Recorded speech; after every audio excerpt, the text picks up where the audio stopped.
Hey, guess what? I'm going to try to make another one. Welcome back. Still in front of Arby's. The lights are still out.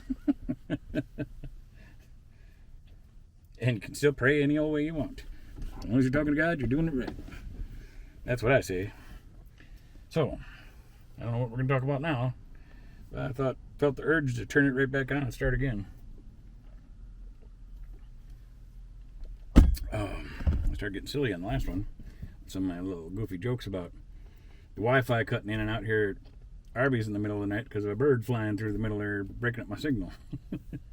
Now, that didn't really happen. But my mind created it because I thought it was funny. Because the signal does cut out sometimes right while I'm watching something.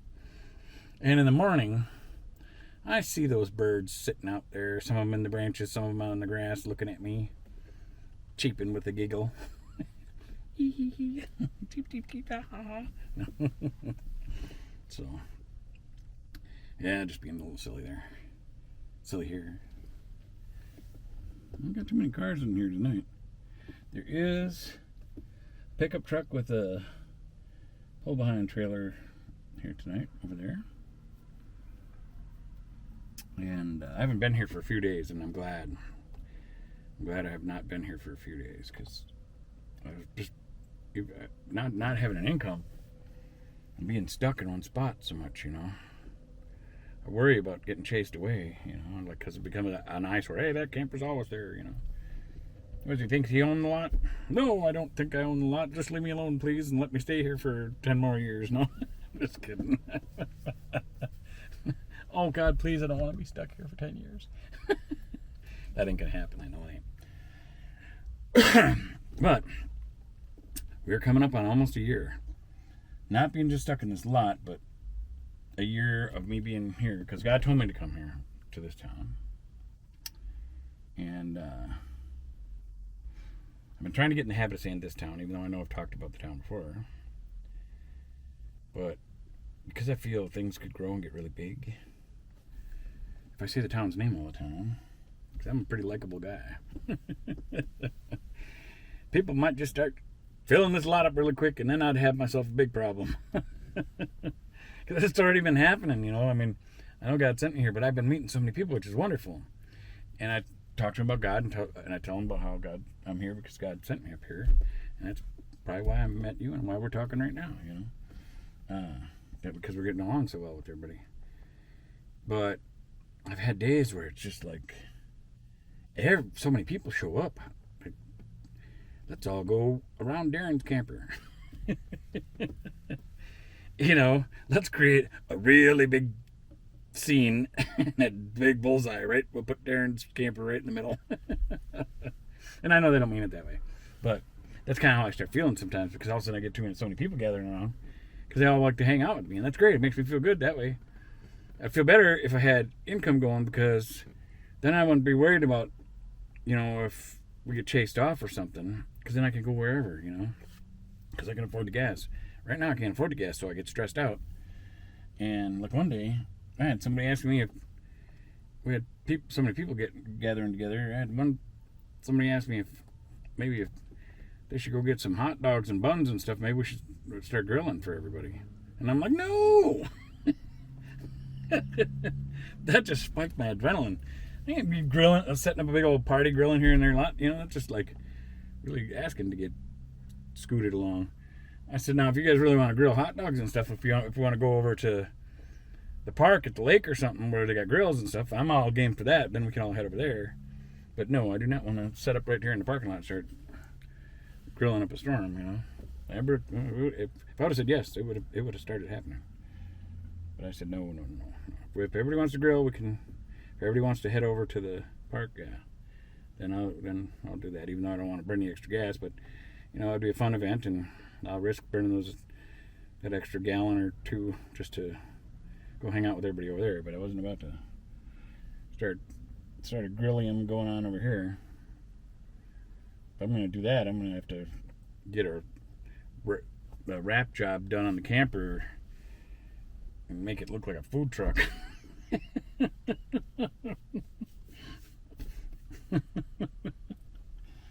Oh, I thought maybe somebody's coming to see me. because that car was coming creeping in. Now it's going faster. Can you see it? See it over there? They were sneaking up behind me, and then they darted off that way. They were darting. Doesn't they look like they were darting? So, I don't know. I just keep praying to God. I know, and I know I keep saying it, that it's going to get better. It's getting the good stuff's coming. I know it is.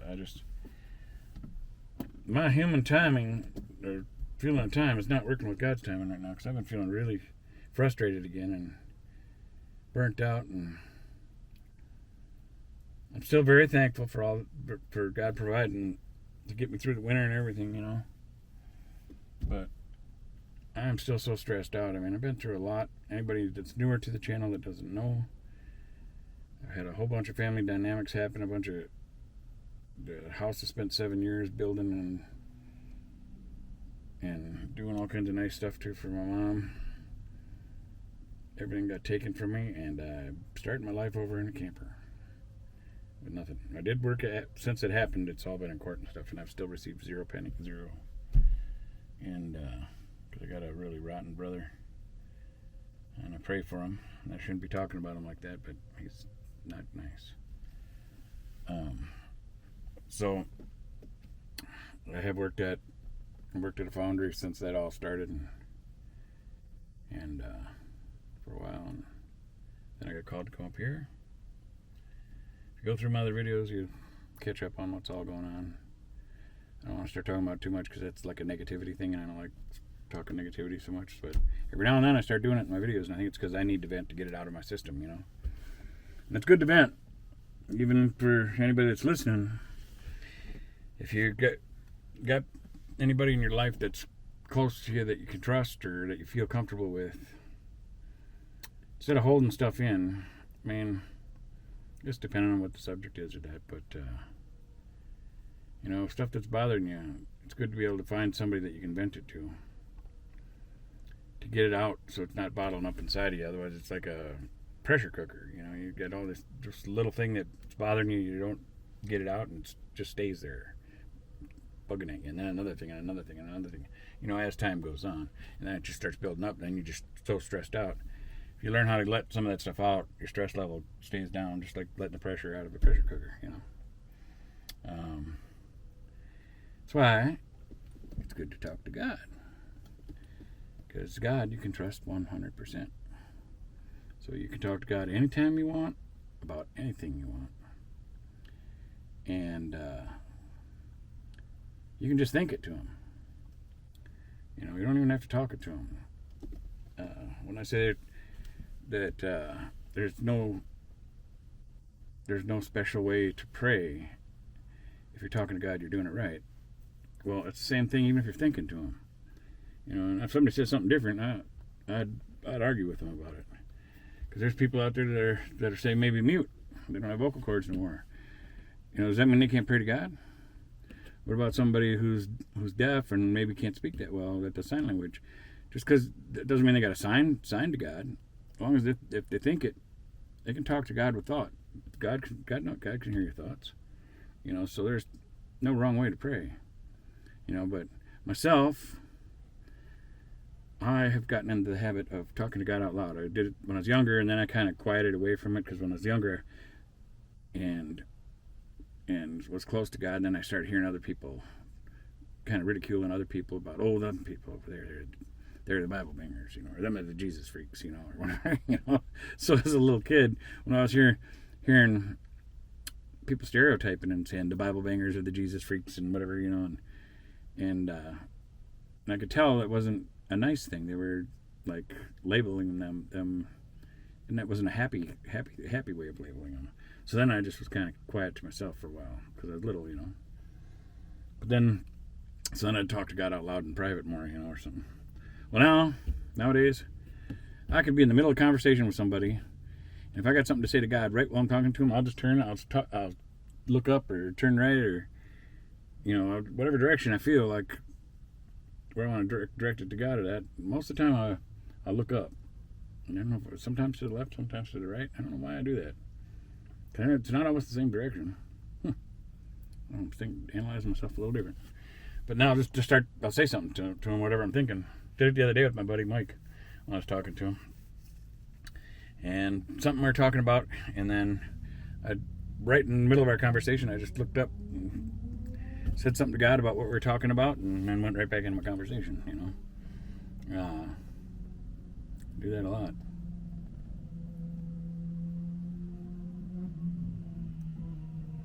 I don't know if you could hear that little crotch rocket go by. That's why I was quiet for a minute to see if maybe the microphones will pick it up. So, I've done it so much now, most people around me are pretty used to it, I think. I think some people it catches off guard a little bit. Some people, I think it makes them put strength in them or something, or faith in them maybe a little bit. Some people that are getting to know me more around town, when we talk about something and I do that, I can almost feel them feel that. I think on the first couple times I've done around some people, they're maybe a little uneasy about it or that, but now they've just gotten used to it, and now it went from maybe uneasy to getting used to it towards not bothering them, to them almost, sometimes I feel like almost like while we're having a conversation, if I turn and say something to God about something we're talking about, even though God can hear it, he's already in our conversation anyway, but it's just out of habit for me to turn and say something to God just to accent what I'm thinking, put an accent on it. Like this is important to me. I want to share that. God, I want you to know I'm going to share that with you, even though he already knows it. I don't know why I do it, but when I do that, I almost feel like the third party almost feels the presence of God more, because I'm just so comfortable talking to God, because I know God's real. I know it. It's not a belief. I know. I wish I could take that knowing. I wish I could take the knowing that I have and just take that energy, feeling, whatever you want to call it, and just ball it up and just go, and it just goes whoosh into you, and you'd be like, I get it, wow, or something like that. But hey, I can't do that yet. Aha, yet might be the key word. Thanks for watching. God bless you. Don't forget to talk to God. You can talk to him about anything you want. No special way to pray. If you're talking to God, you're doing it right. Here comes my big thumb. If you'd give it a thumbs up, that'd be great. God bless you, and we will see you on the next one.